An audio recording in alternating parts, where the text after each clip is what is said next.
Former lead counsel for the World Bank. She turned whistleblower, attorney Karen Hudes. Karen Hudes, could you give the audience a little background on yourself? Yes, I'm a lawyer and an economist, and I worked in the legal department of the World Bank for 20 years. I did what a lawyer inside a bank is supposed to do, which is when the financial information was getting fiddled, I reported it up the corporate ladder. I went to the audit committee. When that didn't work, I went to the U.S. Treasury Department. When that didn't work, I went to the U.S. Congress. When that didn't work, I went to Ben Bernanke.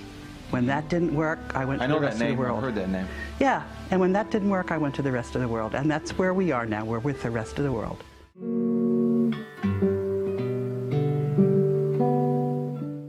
That there is a special trust that contains just about all of the world's gold. It was established by Ferdinand Marcos. This gold, people want to know what the gold is.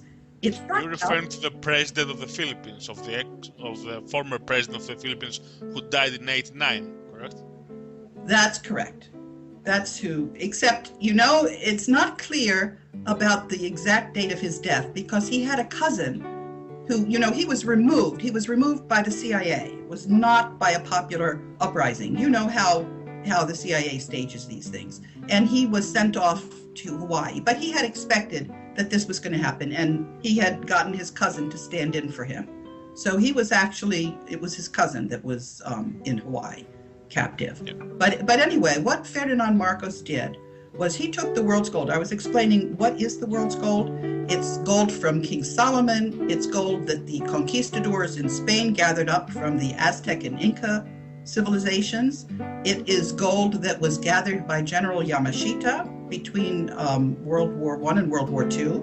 And what the banks did when they gathered up the gold, they issued certificates to the wealthy people who had the gold. And those certificates had interest that was payable in gold. And the interest has been compounding. What Ferdinand Marcos did was he put the gold in a trust for benefit of humanity. And he said that the trust would be for 50 years. The reason he did this, he was a lawyer, and he knew that if somebody claims that they own something and they are not able to prove their claim for 50 years, that claim is extinguished. That's a legal concept called statute of limitations.